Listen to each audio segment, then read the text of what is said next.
Indonesia versus Australia. Bisa kalahkan Australia. Bagaimana caranya? Tonton terus sampai selesai.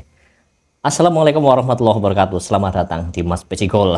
Dan konten kali ini kita akan membahas pertandingan akbar awal tahun ini ya, antara Indonesia melawan Australia di babak 16 besar Piala Asia. Kenapa saya bilang akbar? Karena ini pertama kali dalam sejarah Indonesia bisa lolos ke babak 16 besar Piala Asia 2023 ya. Oke, sebelum kita bahas ke sana, kita mau sedikit bahas tentang gimana lolosnya timnas Indonesia ya. Kemarin ada yang berkomentar sangat positif, banyak yang berkomentar positif, ada juga yang saya heran kenapa masih juga mempertanyakan dan mempermasalahkan lolosnya timnas Indonesia ya. Di saat pemain butuh dukungan dari kita semua sebagai supporter timnas Indonesia, masih saja ada yang ngomong Indonesia lolos giveaway, Indonesia lolos hoki, Indonesia beruntung, Indonesia dibantu sama Kirgistan ya, dan macam-macam. Bahkan ada yang ngomong ya lolos tapi permainannya tidak baik ya, tidak bagus. Aduh, sayang sekali ya.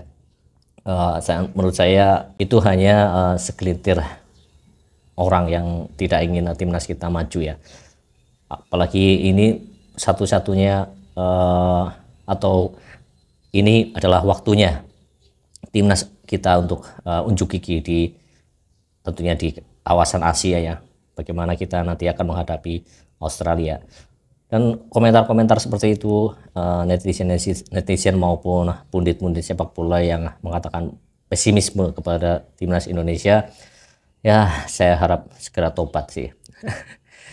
Untuk edisi kali ini Piala Asia, Indonesia sudah bekerja, sudah berjuang sangat keras, apalagi dimulai persiapannya itu jauh-jauh hari ya, TC dan TC paling lama.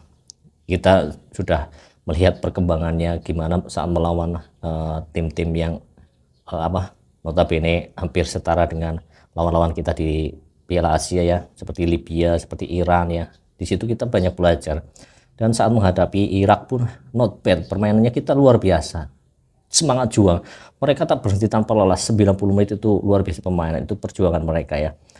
Kemudian lawan Vietnam yang banyak sekali yang pesimis, wah Vietnam ini masih bakal menghancurkan Indonesia, menghancurkan mimpi Indonesia untuk lolos ke babak 16. Nyatanya semua pemain berjuang dengan keras, berjuang sangat keras mengalahkan Vietnam ya. Kita dibombardir tapi kita tetap saja bisa untuk lolos. Kemudian melawan Jepang, kita juga memberikan perlawanan kepada ranking 17 dunia dan nomor 1 di Asia. Jadi itu semua kelolosnya kita itu bukan karena keberuntungan, bukan karena giveaway dari tim lain, bukan karena bantuan dari tim lain. Tapi kita juga, pemain-pemain kita sudah berusaha sangat keras, ofisial, pelatih, kemudian manajemen dan semuanya sudah berusaha sangat keras sehingga menghasilkan ini besok Indonesia melawan Australia. Jadi kita sebagai supporter ya dukung sepenuhnya sejarah ini kita buat. Siapa tahu dengan dukungan kita, dengan doa kita, sejarah baru akan tercipta lagi dengan Indonesia lolos ke babak 8 besar. Oke, itu sedikit ya pembukaan tentang ya serba-serbi lolosnya timnas Indonesia ya.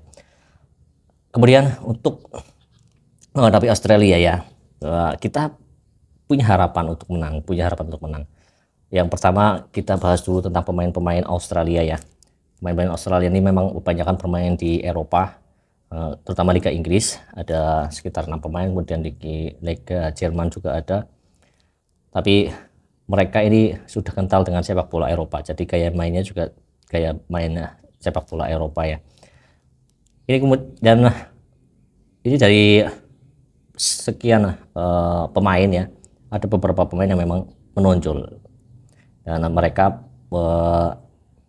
pemain yang menjadi kekuatan bagi timnas Australia. Yang pertama yaitu dari kiper, penjaga gawang Matt Ryan yang sekarang pemain di AZ Alkmaar Eredivisie, dulu pernah bermain untuk Arsenal ya, dan ini memang penjaga gawang yang tangguh ya. Dia memiliki kapasitas sebagai penjaga gawang untuk di level Asia memang sangat baik. Kemudian di belakang itu mereka punya Cameron Burgess dan juga Harry Souttar. Burgess ini satu tim dengan Elkan Bagot di Ipswich Town, kemudian Souttar ini tim inti di Leicester City ya. dan dia juga jadi pemain inti di timnas Australia dan pemain paling jago, 198, hampir 2 meter tingginya. Kemudian di tengah ini pemain yang sangat berbahaya, yaitu Jackson Irvine. Ini pemain St. Pauli Jerman. Ini dia punya daya jelajah tinggi, kemudian visinya sangat baik. Ini harus diwaspadai oleh pemain-pemain timnas kita, terutama lini tengahnya harus bisa menang atau menutup pergerakan dari dia ya.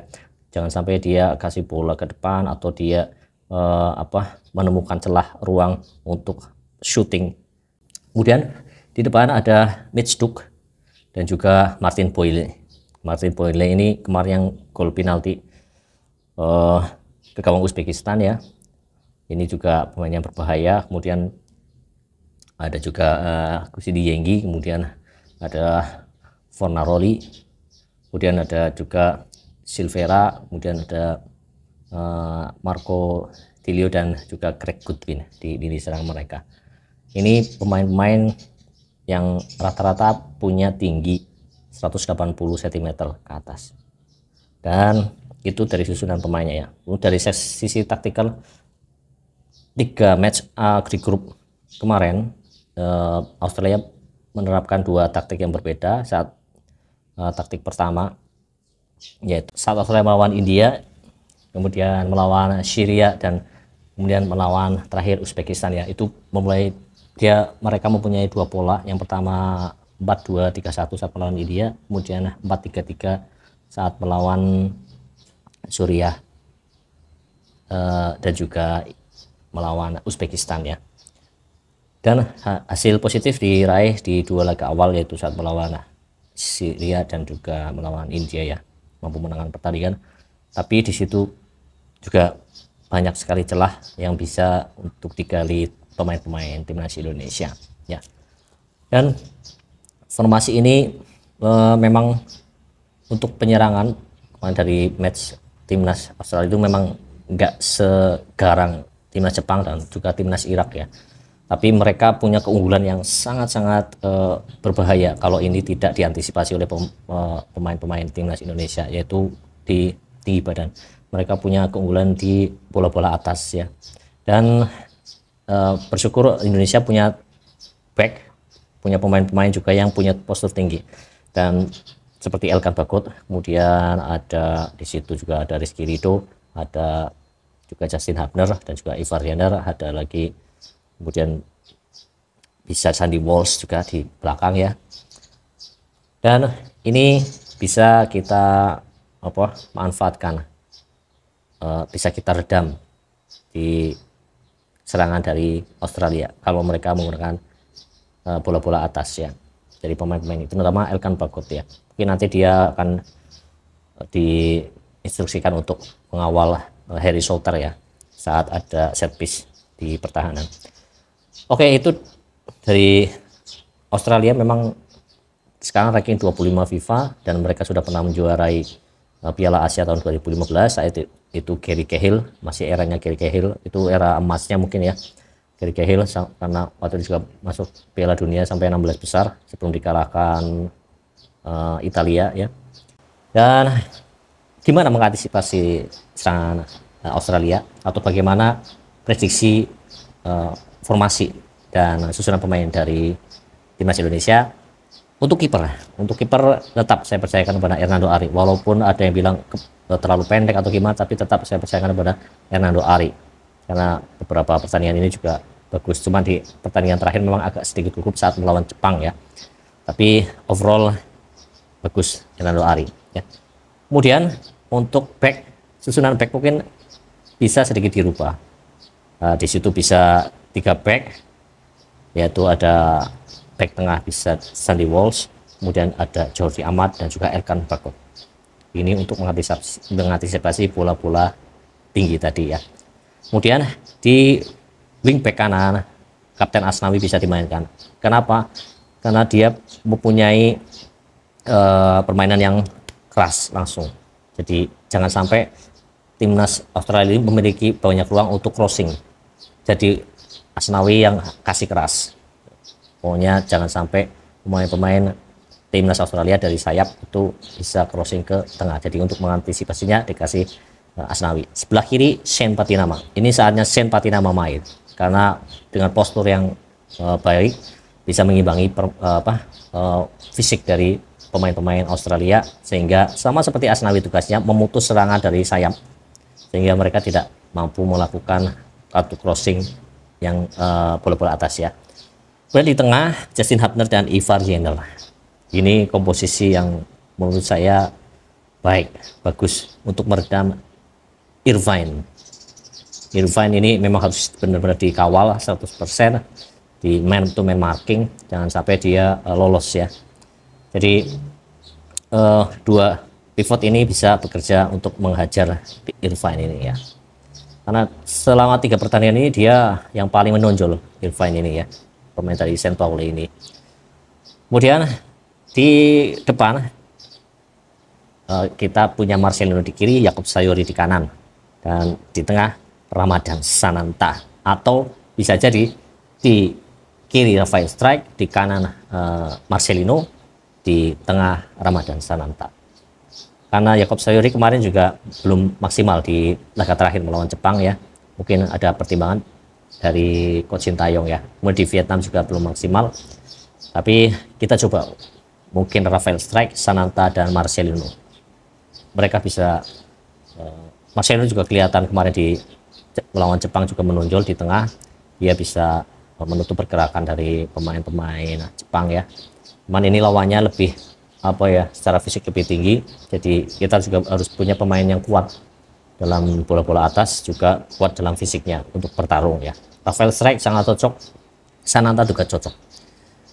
Oke, prediksi untuk hasil dari Indonesia melawan Australia besok, kita pastinya menginginkan hasil yang positif untuk timnas Indonesia, tapi kita juga harus realistis ya, melawan peringkat 25 dunia. Kalau kerja keras, sekali lagi kerja keras, dan kalau kerja keras seperti kata Sintayong, kalau pemain kerja keras, Tuhan tahu apa yang dilakukan, dan ini hasilnya 16 besar. Dan kalau itu terjadi lagi di besok saat melawan Australia, kerja keras, pasti Tuhan juga melihat itu, dan hasilnya akan rezeki nggak akan tertukar seperti kata Rizky Ridho ya. Oke, kalau saya prediksi 90 menit seri, kemudian lanjut perpanjangan waktu, dan Indonesia bisa mengatasi Australia dengan skor 3-2. Oke, sekian prediksi untuk match besok Indonesia melawan Australia. Dan sekali lagi, tetap terus, jangan ada caci maki, jangan ada hujatan, dan dukung 100% Garuda mendunia. Sekian, assalamualaikum warahmatullahi wabarakatuh, salam bola.